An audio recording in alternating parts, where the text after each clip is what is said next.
What's up, YouTube? It's your friendly neighborhood GM, your host, Coach Key, and welcome back to Legends and Dice Cafe, where we learn about tabletop RPGs from old school to modern and do lots and lots of solo gameplay. Back with my weekly video like I do on Fridays at 8 p.m. Eastern Standard Time. Last Friday was my birthday. I got some really cool gifts I'm looking forward to showing everybody, including my super awesome, huge D20 dice. Or die. Along with my cool new dragon miniatures. I actually got 3 of them. Shouts out to Mrs. Coach for amazing gifts and making the entire week an awesome week. And I've got everything I need to start painting. I've got some cheap, I think it's called forklifts. I'm not sure what type of paint it is. It's paint, acrylic paint that I've used for my canvas paintings. I'm just gonna try it out and see how it goes. I do know that I'm going to possibly need to water it down a bit. But if you have any suggestions as far as paint goes, drop it in a comment. I'm gonna use what I have in the meantime, just to kind of practice. Today's video is Patreon's choice, and ironically, they picked for me to give you guys a quick rundown, a quick tutorial on how to play one of my favorite games. Five Parsecs From Home. Definitely one of my top go-to games. Don't forget to make sure you hit that thumbs up button so YouTube will push it out to more and more people. If you'd like to further support the channel beyond what you already do, hop on over to Patreon and subscribe to Legends and Dice Cafe. Shout out to all the Patreon subscribers. And if you'd like to join a game with me, I have all my games on Start Playing Games, including a free one-shot. I'm going to do one-shots. I'm going to attempt to do one every single month using different systems that I have access to, so I can actually start putting good use to all of the wonderful systems in the games that I have here before I purchase more. And in order to sign up for that free one-shot, you will have to join the Discord community, but that's where I'm going to put all of my one-shots on Discord. And without further ado, let's go ahead and hop into how to play 5 Parsecs From Home. Let's get it. 5 Parsecs From Home. This is my current crew. I still don't have a crew name yet, but I do have a name of my ship is Rising Star. I have 6 different characters that I'm playing. It's not as difficult as it sounds, and there are ways I'll show you inside of the book where you can start off with 4 characters. And they're very simple and stuff. You see, all what's in here is their actual character sheet. And this is a character sheet that I made. That's why the lines aren't straight.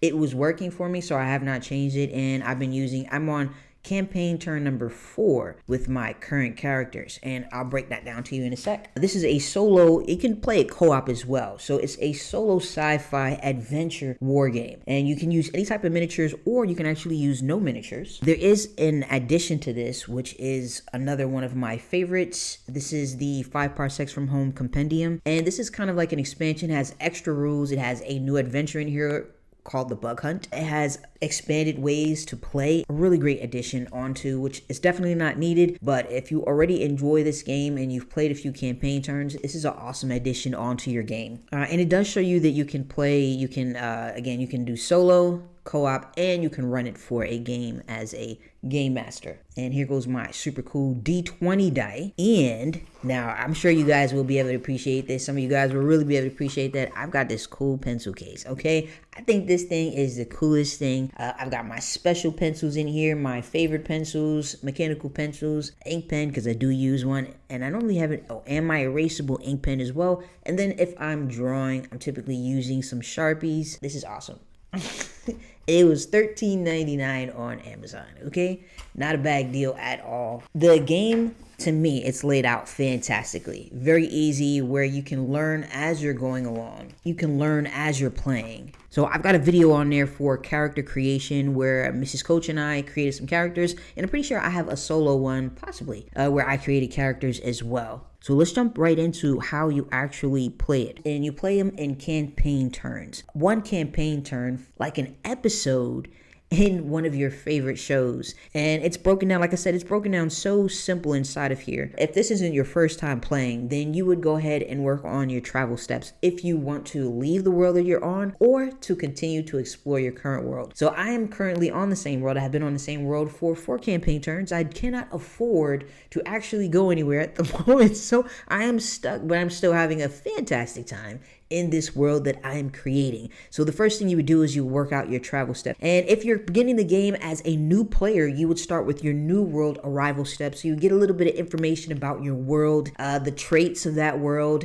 And the next thing in your campaign turn is you work on your world steps. So you pay a fee for each member. And this is just for like their and it represents like your paychecks, your booze, food, or anything along that line. And the next thing you do is your ship debt.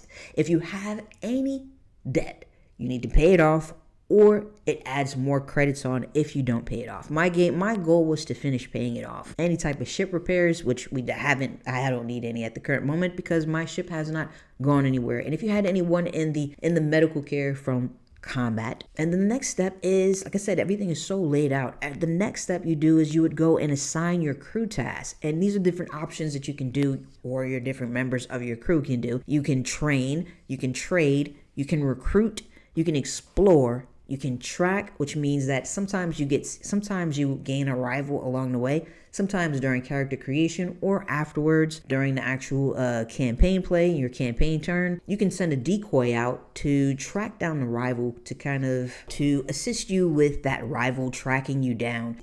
Some of them actually have tables like the trade table, and then you have the exploration table. And the next step, you would pick a job. Now, like I said, sometimes during your character creation, you might gain a patron, and that's what I did. And that's how I gained the patron that I had. So I'm currently on a mission right now to secure some type of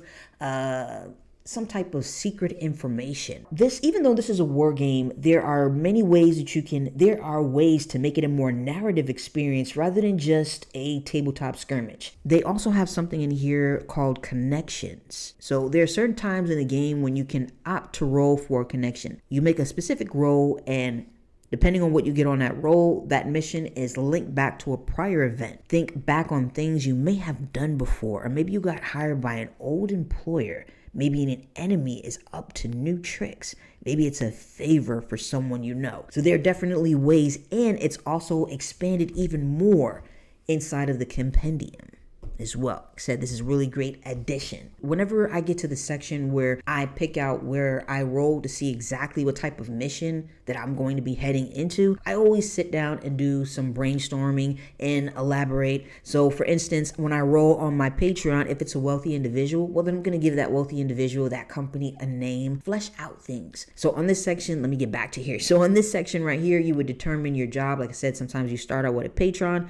that's what I did. So I started off with a patron, so I rolled to see what type. At the current moment, I'm working for a secretive group. And then on this page as well, you would set up to see if there's some sort of danger pay, hazards, or different conditions. We're prepping for that mission and getting ready to go into that tabletop battle. So the next thing you would do is assign your equipment. And then at the end of each section, it also gives example. And same thing with the character creation. It gives you examples. Right here, you've got your campaign turn example as well, how things are set up. And the next thing you do is go into your battle. Now, I'm not gonna go too much into detail as far as the battle aspect goes. Your battle will fall into these categories: a patron, a rival, a quest mission, an opportunity mission, or an invasion mission. So again, mine is a patron mission. So the next thing I do, this thing has a lot of cool tables inside of here. I roll to see exactly if there are any type of deployment conditions, any type of notable sites. And then the next thing you would do is determine your objective. And this is where you would roll. I'm currently on a patron job,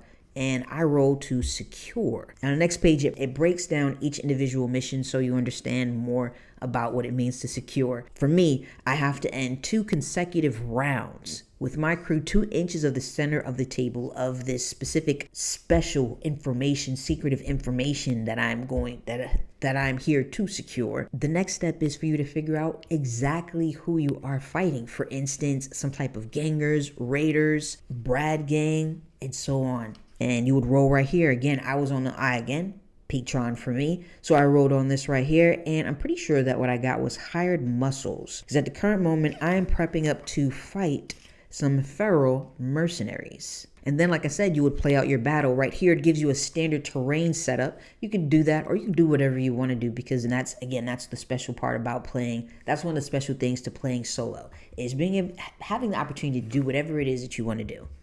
And then after your tabletop battle, and then again on the back, it has battle round reference, which is super helpful.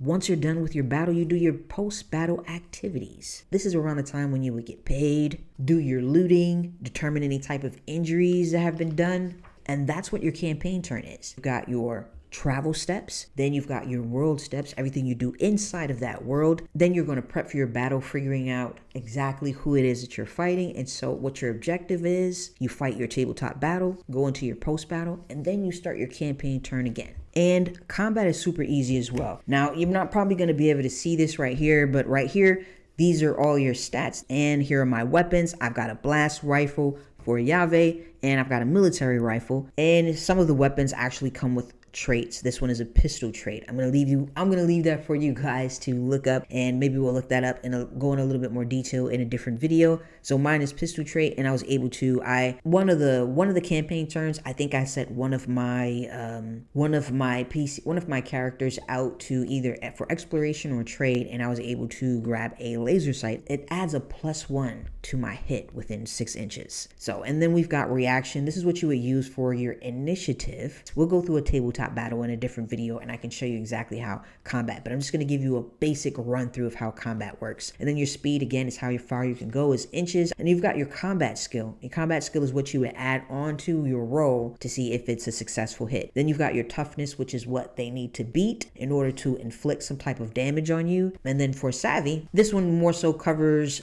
technical aptitude, wits, and a bit of charm. It's usually used away from the battlefield. As you see with each weapon, it has a range. This blast rifle can go 16 inches. I get 1 shot and 1 for damage, which I can add on as far as the damage goes. And when it's your turn, you can move, and then you can perform a combat action. And a figure may opt to forego either option but cannot perform then in reverse. So movement, and then you get to do combat. You figure out who your target is. You're going to roll 1d6, and then you add your combat skill. And if the target is within 6 inches and in the open, you need to do a 3+, or within weapon range and in the open, or 6 inches and in cover, then 5+ is what you'll need to get, or within weapon range and in cover, a 6+ is what you'll need to get. If your roll with your modifier added onto it is equal to or above the target number, which is one of these, then the shot hits. And let me show you how to resolve that shot. Once you actually do successfully hit, you roll 1d6 and you add your damage rating of the attack. And most of mine don't have a damage rating, and that's where you add that one that we got for our damage, if you have any. If the result equals or exceeds the toughness of the target, or a natural 6, the character is a casualty and it was removed from play. A roll that is less than the toughness will push a character back 1 inch, and the figure is stunned. And if your character receives 3 or more stun markers at the same time, they are knocked out and removed from play. When they become stunned, the next time they act, they may move or perform a combat action, but not both. Being stunned does not prevent taking a free action though. And that's pretty much the gist of how you play 5 Parsecs From Home. I love this game so much, and I enjoyed the layout, how easy it was, that I ended up purchasing County Road Z, which is a zombie apocalypse, and you can kind of choose your own apocalypse. I like this game a lot. I'm currently playing this as well. My characters are on, I think, campaign turn 2, but I'm currently gearing up to gather more resources because I thought I got enough, but clearly I didn't. I don't want everybody to start going crazy and eat each other. And I like these two so much. I also grabbed 5 Leagues from the Borderlands. This is also a solo and a co-op adventure war game. I've started prepping for my adventure on live, and I'll probably continue to keep doing that. So if you're interested in seeing any of these games, I'll do them on live. So definitely check them out. And on this one, we've the shouts out to everybody who helped me out on live to create the map for this, which was a lot of fun. And here's my map so far. I got a lot of help with the names. I hope you enjoyed the video. I hope that it was helpful. And stay tuned for next week's video. And as always, don't forget to make sure you hit that thumbs up button. Make sure you comment and make sure you subscribe. Don't forget to turn on your notifications so you don't miss out on any of the cool content that I post on Fridays at 8 p.m. Eastern Standard Time. And I also go live 1 to 2 times out of the week as well. I hope you guys have a super fantastically awesome rest of your Friday, and I hope you have a super fantastically awesome rest of your week, and I hope you do something fun and play something fun or eat something good. And I'll see you guys back here same time Friday 8 p.m. Eastern Standard Time, unless you come out during the week and hang out with me on live. So make sure you hit that notification so you know when I go live. And